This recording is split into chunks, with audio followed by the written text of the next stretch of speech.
G'day. So we're here on Brew Day. I'm just about to do a double batch in the Brewzilla 65. I've got a few new things I'm going to play with today and just try. I don't think they warrant a whole video by themselves, but so I'll join a few together and we'll just have a look at a few things. This I bought is something they've put out recently, which is a replacement for the bottom screen of the malt pipe. I'll show you. Simple screen for the bottom of the malt pipe. You'll notice it has no hole. It's to replace this whole piece. Now, as you've probably seen in my other videos, I rarely use the overflow pipe.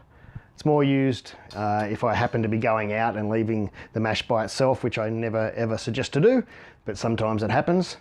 And so instead of unscrewing the pipe and finding something to block that hole, you can buy a whole new plate and just keep that pipe totally out of the way.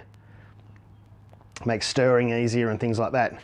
The other benefit of this is that it's easier to use a bag. And you might say, why would you want to use a bag with your malt pipe? Well, the fact is, when you're doing small batches, like single batches and low alcohol beers, you might only have 3 kilo of grain. When you've got 3 kilo of grain spread out about over this big surface area, the grain bed is really thin, and you will find filtering a little bit harder than you normally would.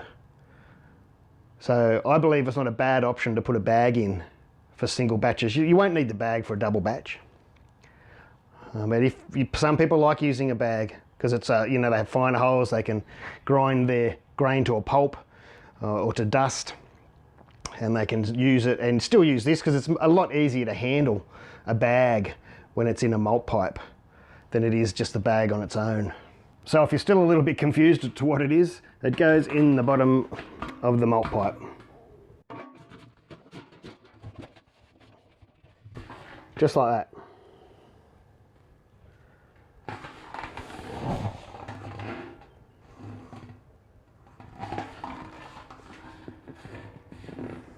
Then if you wanted to, you could use a bag. You do have to be a little bit careful with these bags and on sharp edges of stainless steel, of course. So just make sure everything's smooth where it's going to rub against. But you can see there, that bag, that's one of the large bags from Kegland. I can leave a link down below.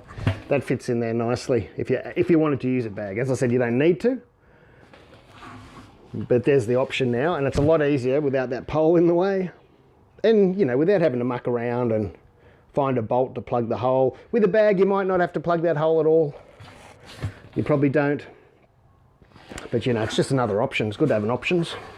Today I'm doing a double batch. I'm not going to use the bag. I'm just going to leave that like that, and we'll see how we go. Another new toy or gadget today I'm going to try out is what they call the stainless Flexi arm. And it looks like that. You can bend it, etc. Well, that's a sharp bend. That's all right. On either end, it has 1/2 inch female connections. Don't lose your washers. Now, what I can fit into there is one of these fittings. I'll redo this with tape. So now I have the male cam lock fitting. This can easily fit into any of the recirculation arms that, of course, you have this cam lock fitting on, which is, most of the Robobrews and Brewzillas, maybe even the Gutens. What do you do with the other end? First, don't lose your seal again. I bought another cam lock fitting, a female piece. So again, I would use tape, and then I'd have something like this. Now, I might be able to make up a sparge arm or some sort of recirculation arm that has a cam lock fitting on it. Or, I also bought this just in case. There's a male cam lock fitting and a barbed end. So you can put a bit of hose on that, or if your recirculation or sparge arm can hang by a bit of hose, it can easily go on there. Just like that. I'll give you a look while it's put in place. So I hope you can see that there, but of course it just clips in to where your recycle arm would go. You can move it to wherever you like. You can have a hose on it, or as I said, some sort of sparging device you could make.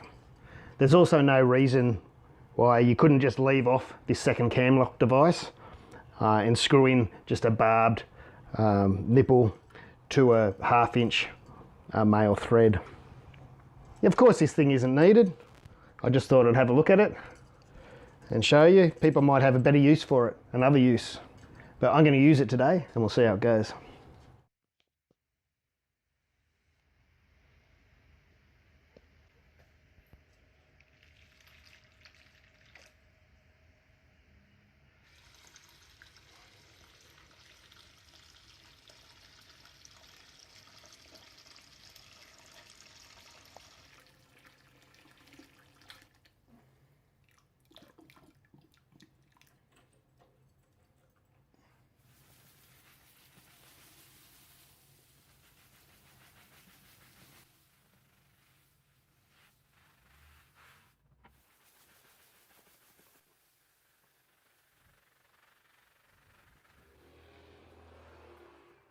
It's a really weird feeling not to have to worry about that pipe in the middle. Keep thinking I'm going to hit it. Looking pretty good. Bit thick, but I think it'll loosen up. Get a lot better with a bit of recirc. There's 40 litres in there, and what was it, 9.8 kilo of grain. That mix is looking pretty good now. I think I might just let this settle in a bit. So here we are at the end of the mash. It went a little bit longer than usual. I had a few things I had to do. It went about 1.5 hours. You can see it hasn't really backed up or anything. Got a nice flow. It's not full on at the moment. It's probably, it's at least half, maybe a bit more, maybe 3/4. But everything looks like it's gone fine. Nice clear wort. This does get hot. Need to be careful. You need gloves, or I need to put like something foam on there or silicone to take a bit of the heat. But it looks good. I'm going to go into mash out now. That's heavy.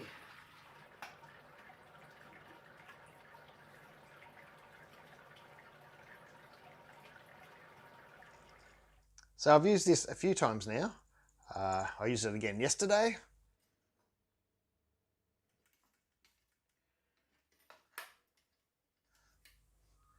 And obviously the video when I was first talking about it was a brew day 2, which I've showed you some footage of. There's some things I really like about it. I sort of wish I had I didn't realise there was one that's twice as long as this. And that would be really handy, especially in the 65 litre.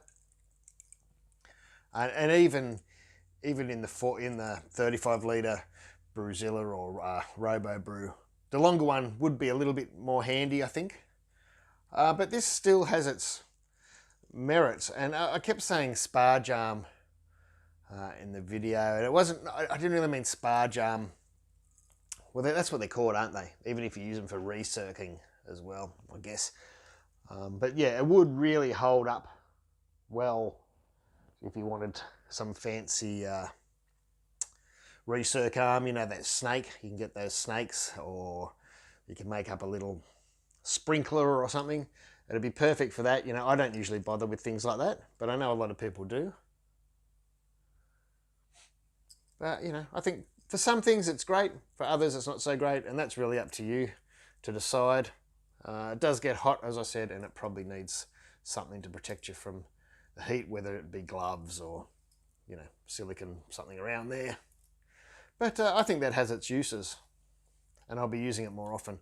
You've seen in the videos I threw the blanket, not a blanket, a towel over the top of the mash tun in a few videos.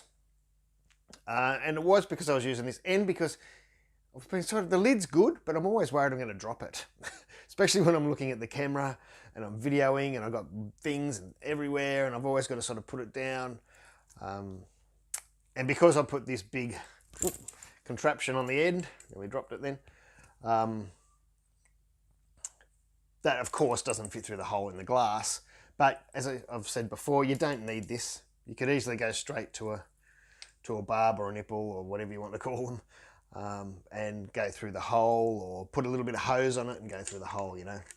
But I've just found it easy just to throw the towel over the mash tun for the last couple of brews, and it just makes it easier when I have to get a pH reading, you know, a sample. Instead of having to get rid of the glass lid and undoing this and moving it, I can just lift over the towel, lift up the towel and put my cup underneath it and get a sample. So that's what I've been doing lately. As far as the bottom of the mash pipe for the 65, I really enjoyed it. I'll be using that again for sure. Again, there's times where I wouldn't use it if I knew I was walking away from it for a long time, which I always say I never recommend doing, and I try not to do it.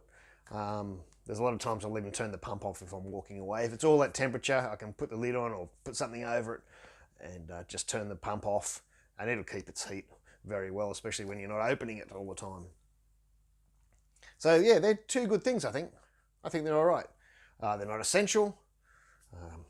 You could put a plug in the hole in the bottom of your Brewzilla mash pipe if you wanted to, or whatever. You can put the bags, if you want to use a bag, you can put a bag straight in without plugging the hole. But you know, options are good things. Anyway, I'll leave links down below where you can go and check it out. Affiliate links, they don't cost you any more, but they help the channel out. Thanks very much. Thanks to my Patreons. Thanks for watching. Like, subscribe, share, all that sort of fun stuff. And I'll see you in the next video. Cheers.